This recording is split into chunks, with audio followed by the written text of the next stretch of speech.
दिने गोटे कंढेई बाला गाँ भीतर को कंढेई बिकिबाकू आसे। आउ गाँ मझिरे बसी कंढेई बिकिबाकू लागे। कंढेई नियो कंढेई, सुंदर सुंदर कंढेई, पिला माने आस आस, आउ कंढेई नेकी जाओ, रंग बिरंग कंढेई, कंढेई नियो कंढेई। से कंढेई बालार डाक शुणी रानी काऊ सेठाकू आसे। आरे कंढेई बाला, तू तो केते सुंदर सुंदर कंढेई आनिचु, दे मते गोटे भल कंढेईटे दे। हाउ कुह तुमको को कंढेई देबी? मते से नाली कंढेईटा दे। इए नियो तम कंढेई, आउ मते 20 टंका दियो। रानी थिला बहुत कंजूस। से कंढेई दाम 20 टंका शुणी ता मुंड खराब हो गला। कौन कंढेई दाम 20 टंका? की जुग हेला लो मा, एते टंका कंढेईर दाम? आलो 20 टंकारे मु मासे चलिबी। ना ना, मु जाउची आउ कोठू कंढेई किनिबी। आरे कौन हेला, तमे कंढेई नबनी ना कोन? ना ना, 20 टंका हेले मु कंढेई नेबिनी। हाउ ताहाले तमे मते 15 टंका दियो, आउ कंढेई नहीं जाओ। 5 टंकारे जदि कंढेई दबु ताहाले कह, नहले मु आउ कोठू किनिबी। आरे सकाळु तो मु किछि भी खाइनी, आउ किछि भी कंढेई बिक्री हेइनी। जाउची 5 टंकारे कंढेई देई देबी। हाउ ताहाले तमे कंढेई नियो, आउ मते 5 टंका दियो। नाई, मो पाखरे 5 टंका नाही, मो पाखरे टंकाटे अछि। टंकाटे दबु जदि दे। आरे एइटा सतरे कंजूसटा। नाई थाउ, मोर तते कंढेई बिकिबार नाही। मु पछे पानी पीकी सोई पड़िबी, किंतु तते टंकाटरे बिकिबिनी। एहा कही से कंढेई बाला सेठारु जिबाकू लागिला। आरे ये तो मते कंढेई देलानी, जाउची या पीछा करिबी, आउ सुजोग देखी कंढेई चोरेइकी आनिबी हेरी। एहा कही रानी ता पीछा करिबाकू लागिला। किछि बाट हेइची गोटे अंधारिया जागा पड़िला। सेतिकी बेले रानी जाई गोटिए कंढेई चोरेइकी आनिला हेरी। आरे आरे, से चोर मो कंढेई नहीं गला रे, धर ताको धर, से चोर को धर, मो कंढेई नहीं गला। एहा कही से कंढेई बाला रानी को गोड़ेइबाकू लागिला। अंधारिया जागा हेइथिबारु से एमिति गोड़ो गोड़ो गोटिए गछरे पेटी हेइ गला, आउ सेठी ता जीवन चली गला।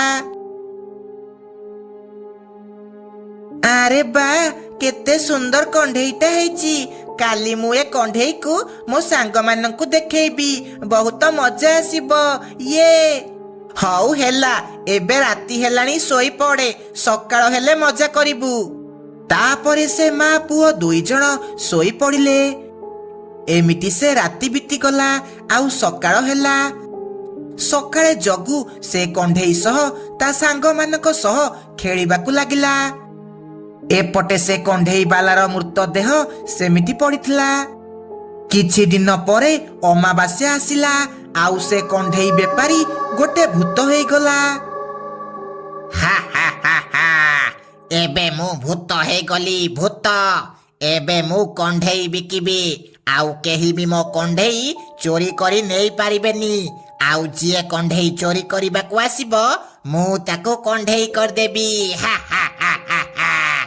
एहा कही से भूत जंगल भितरे जाई कंढेई बिकिबाकू लागिला। दिने जगू कंढेई धरी खेलु खेलु ता कंढेई पोखरी रे पड़ीगला, आउ हजिगला। तापरे जगू कांदी कांदी घर को गला। माँ माँ, मो कंढेईटा हजिगला, एबे मते गोटे नुआ कंढेई आनिकी दियो। तू कंढेई हजेइलु काईकी? तू कौन जाइनु कंढेई गुड़ाक बहुत टंका बोली? तू जा एठू, मु तो पाई आउ कंढेई किनी पारिबिनी। ना, तू मो पाई कंढेई आणे, नहले मु किछि भी खाइबिनी, आउ स्कूल भी जिबिनी। मोर कंढेई दरकार माने दरकार। आरे ए टोका मते आउ बसई उठेई देबनी। हौ ताहाले मु काली तो पाई बजाररू कंढेई आनिकी आसीबी। नाई, मोर एबे कंढेई दरकार माने दरकार। तू जा, एबे कंढेई आनिकी आसीबू।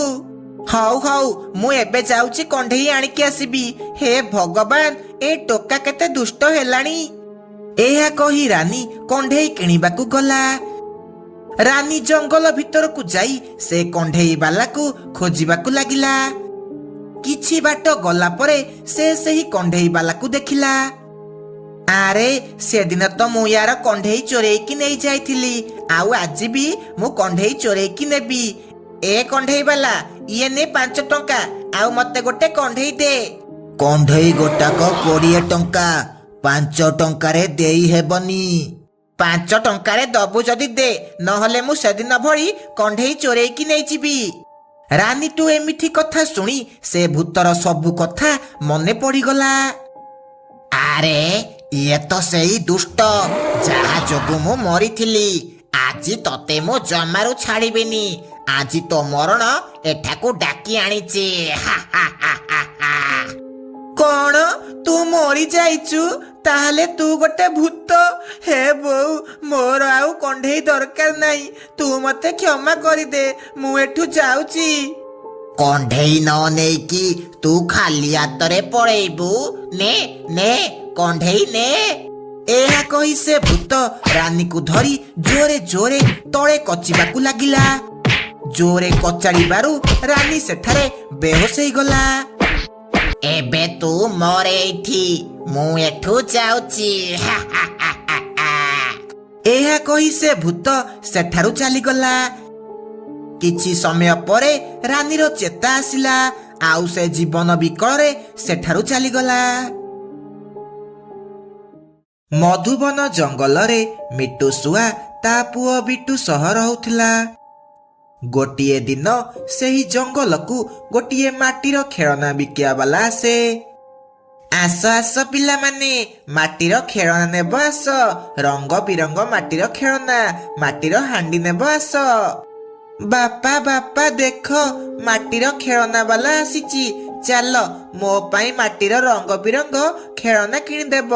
ସମସ୍ତଙ୍କ ପାଖରେ ମାଟିର ଖେଳନା ଅଛି, କିନ୍ତୁ ମୋ ପାଖରେ ନାହିଁ। ପୁଅ, ତୁ ତ ଜାଣିଛୁ ଆମେ ବହୁତ ଗରିବ, ଆଉ ବହୁତ କଷ୍ଟରେ ପଇସା ରୋଜଗାର କରୁଛେ। ଏବେ ମୋ ପାଖରେ କିଛି ବି ପଇସା ନାହିଁ। ପଇସା ହେଲେ ମୁଁ ତୋ ପାଇଁ ମାଟିର ଖେଳନା କିଣିଦେବି। ହଉ ବାପା, ଯେତେବେଳେ ପଇସା ହେବ ସେତେବେଳେ କିଣିବା। ଗୋଟିଏ ଦିନ ବହୁତ ଜୋରେ ବର୍ଷା ହେଉଥିଲା। ମିଟୁ କାମରୁ ଘରକୁ ଫେରୁଥିଲା।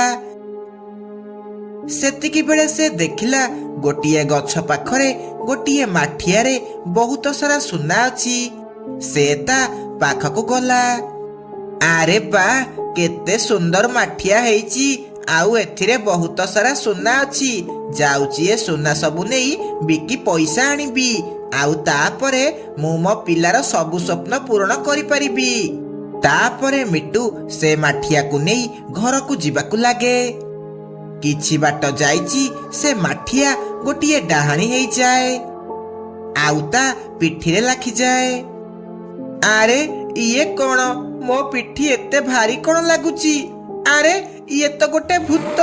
ମୁଁ ତ ମାଠିଆ ନେଇକି ଯାଉଥିଲି, ତାହେଲେ ଏ ଭୂତ କୁଆଡୁ ଆସିଲା? ବଞ୍ଚାଅ ବଞ୍ଚାଅ, କିଏ କୋଉଠି ଅଛ? ବଞ୍ଚାଅ। ଚୁପ୍ କର ବୋକା ଶୁଆ, ତୁ ଯେତେ ଗହଳି କଲେ ବି ତୋ ଗହଳି କେହି ବି ଶୁଣିବେନି। ହା ହା ହା ହା ହା। ତାପରେ ସେ ଚଢେଇର ଆତ୍ମା ମିଟୁକୁ ନେଇ ଗୋଟେ ପୁରୁଣା ଘରେ ବନ୍ଦ କରିଦିଏ। ଏମିତି କିଛି ଦିନ ବିତିଯାଏ। ଗୋଟିଏ ଦିନ ସେହି ବାଟ ଦେଇ ଗୋଟେ ଚୋର ଚୋରି କରିବାକୁ ଯାଉଥିଲା। କେତେ ଦିନ ହେଲା ଚୋରି ନ କରି ହାତ ମୋର କୁଣ୍ଡେଇ ହେଲାଣି। ଆଜି ଏ ଜଙ୍ଗଲରୁ ଭଲସେ ଚୋରି କରି ଘରକୁ ଯିବି। ଏମିତି କହି ସେ ଯିବା ବେଳେ ବାଟରେ ସେହି ସୁନାରେ ଭରା ମାଠିଆ ଦେଖିଲା। ଆରେ ବା, କେତେ ସୁନ୍ଦର ମାଠିଆ ହେଇଛି, ଆଉ ଏଥିରେ କେତେ ସାରା ସୁନା ଅଛି। ଯାଉଛି ୟାକୁ ଘରକୁ ନେଇକି ଯିବି, ଆଉ ୟାକୁ ବିକି ସେଇ ପଇସାରେ ଜୀବନ ସାରା ମଜା କରି ରହିବି। ମତେ ଆଉ ଚୋରି କରିବାକୁ ପଡିବନି। ଏହା କହି ସେ ଚୋର ସେହି ମାଠିଆକୁ ନେଇ ଘରକୁ ଯିବାକୁ ଲାଗେ। ଏବେ ମତେ ଆଉ କେହି ବି କୋଟିପତି ହେବାରୁ ରୋକି ପାରିବେନି। ହା ହା ହା ହା ହା। ସେ ଏମିତି କହିଛି ସେ ମାଠିଆରୁ ସେ ଆତ୍ମା ବାହାରେ। ଆରେ ଇଏ କଣ? ଏ ମାଠିଆ ଗୋଟେ ଭୂତ କଣ ହେଇଗଲା? ମତେ ଯିବାକୁ ଦେ, ମୁଁ ତୋର କିଛି ବି ଦୋଷ କରିନି। ବଞ୍ଚାଅ ବଞ୍ଚାଅ। ମୁଁ ଜାଣିଛି ତମେ ପକ୍ଷୀମାନେ ବହୁତ ଲୋଭୀ। ତମକୁ କୌଣସି ଜିନିଷ ମାଗଣାରେ ମିଳିଗଲେ ତମେ ତାକୁ ନେବା ପାଇଁ ଯେମିତି ହେଲେ ଆସିବ। ମୁଁ ତମ ପକ୍ଷୀମାନଙ୍କୁ ଧରିବା ପାଇଁ ଏ ଜାଲ ବିଛେଇଛି। ତାପରେ ସେ ଡାହାଣୀ ସେ ଚୋର କାଉକୁ ବି ନେଇ ସେ ଘରେ ବନ୍ଦୀ କରିଦିଏ। ଏମିତି ସେ ଡାହାଣୀ ସୁନା ମାଠିଆର ଲୋଭ ଦେଖେଇ ପକ୍ଷୀମାନଙ୍କୁ ତା ଜାଲରେ ଫସେଇ ଦିଏ ଆଉ ସେମାନଙ୍କୁ ନେଇ ବନ୍ଦୀ କରିଦିଏ। ଆଗକୁ ଆସୁଥିବା ଅମାବାସ୍ୟା ରାତିରେ ତମମାନଙ୍କର ବଳି ଦେଇ ମୁଁ ବହୁତ ଶକ୍ତିଶାଳୀ ହେଇଯିବି। ତାପରେ ମୁଁ ଭୂତମାନଙ୍କର ରାଣୀ ହେବି, ରାଣୀ। ଏମିତି ପକ୍ଷୀମାନେ ଗାୟବ ହେବାରୁ ଜଙ୍ଗଲରେ ସମସ୍ତେ ବହୁତ ଡରିଯାଆନ୍ତି ଆଉ କେହି ବି ଘରୁ ବାହାରକୁ ବାହାରନ୍ତି ନାହିଁ। ସେଇ ଜଙ୍ଗଲର ଗୋଟେ ପକ୍ଷୀ ହିମାଳୟ ତନ୍ତ୍ରବିଦ୍ୟା ଶିଖିବାକୁ ଯାଇଥିଲା। ସେ ତନ୍ତ୍ରବିଦ୍ୟା ଶିଖି ଜଙ୍ଗଲକୁ ଆସିଲା। ଆରେ ଜଙ୍ଗଲର ପକ୍ଷୀମାନେ ସବୁ କୁଆଡେ ଗଲେ? କେହି ବି କଣ ଦେଖା ଯାଉନାହାନ୍ତି? କଥା କଣ? ସେତିକି ବେଳେ ମିନୁ ଚଢେଇ ସେହି ବାଟ ଦେଇ ଯାଉଥିଲା। ତାନ୍ତ୍ରିକ ଚିଲ ତାକୁ ସେଠାକୁ ଡାକେ। ଆରେ ମିନୁ, ତୁ କେତେ ବଡ ହେଇଗଲୁଣି? ଆଉ ସବୁ ଭଲଟି? ନାଇଁ ତାନ୍ତ୍ରିକ ବାବା, କିଛି ବି ଭଲ ନାହିଁ। ଆରେ କଥା କଣ? ଜଙ୍ଗଲରେ କେହି ପକ୍ଷୀ ବି ଦେଖା ଯାଉନାହାନ୍ତି, କଣ ହେଇଛି? ତାପରେ ମିନୁ ତାନ୍ତ୍ରିକ ଚିଲକୁ ଜଙ୍ଗଲରେ ହେଉଥିବା ଘଟଣା ବିଷୟରେ ସବୁ କଥା କୁହେ। ତୁ ବ୍ୟସ୍ତ ହନି ମିନୁ ଚଢେଇ, ମୁଁ ସବୁ ପ୍ରକାରର ତାନ୍ତ୍ରିକ ବିଦ୍ୟା ଶିଖିକି ଆସିଛି। ମୁଁ ଏବେ ପତା କରୁଛି ସବୁ ପକ୍ଷୀ କୁଆଡେ ଗଲେ। ତାପରେ ତାନ୍ତ୍ରିକ ଚିଲ ତା ମନ୍ତ୍ର ଦ୍ୱାରା ପତା କରେ କେମିତି ସେ ଡାହାଣୀ ତା ମାଠିଆ ଦ୍ୱାରା ସବୁ ପକ୍ଷୀମାନଙ୍କୁ ଫସଉଛି ଆଉ ତାଙ୍କୁ ନେଇ କୋଉଠି ବନ୍ଦୀ କରି ରଖିଛି। ତାପରେ ସେ ମିନୁକୁ ନେଇ ସେ ଜାଗାକୁ ଯିବାକୁ ଲାଗେ। ହେଇଟି ମିନୁ, ଦେଖେ ସେ ଡାହାଣୀ କେମିତି ମାଠିଆ ରୂପ ନେଇ ସେଠି ଥୁଆ ହେଇଛି। ଏବେ ଦେଖେ ମୁଁ ତାକୁ କେମିତି ମଜା ଶିଖଉଛି। ତାପରେ ତାନ୍ତ୍ରିକ ସେ ମାଠିଆକୁ ଧରି ତଳେ ପକେଇ ଭାଙ୍ଗିଦିଏ। ମାଠିଆ ଯେମିତି ଭାଙ୍ଗିଛି ସେ ଡାହାଣୀ ତା ଭିତରୁ ବାହାରକୁ ଆସେ। ଇଏ ତୁ କଣ କଲୁ? ତୁ ମୋ ମାଠିଆକୁ ଭାଙ୍ଗିକି କିଛି ଠିକ କଲୁନି। ଏ ଚିଲ, ତୁ ଏବେ ବଞ୍ଚିକି ଯାଇପାରିବୁନି। ଦେଖେ ଏବେ ମୁଁ ତୋର କଣ କରୁଛି। ଏହା କହି ଡାହାଣୀ ଯେମିତି ତାନ୍ତ୍ରିକକୁ ମାରିବାକୁ ଯାଇଛି, ତାନ୍ତ୍ରିକ ତା ମନ୍ତ୍ର ଶକ୍ତି ଦ୍ୱାରା ତା ଦେହରେ ନିଆଁ ଲଗେଇ ଦିଏ। ତୁ କିଏ? ତୁ ମୋ ମାଠିଆ ଭାଙ୍ଗିଲୁ ଆଉ ମତେ ମାରିଲୁ। ମୁଁ ପୁଣି ଥରେ ଆସିବି ଆଉ ତମମାନଙ୍କୁ କାହାକୁ ବି ଛାଡ଼ିବିନି। ଏମିତି କହି କହି ସେ ଡାହାଣୀ ପାଉଁଶ ହେଇଯାଏ। ତାପରେ ମିନୁ ଆଉ ତାନ୍ତ୍ରିକ ମିଶି ସବୁ ଗାଁ ବାଲାଙ୍କୁ ସେଠାରୁ ଆଜାଦ କରନ୍ତି। ତାପରେ ବିଟୁ ତା ବାପା ସହ ଖୁସି ଖୁସି ଜଙ୍ଗଲରେ ରହିବାକୁ ଲାଗେ।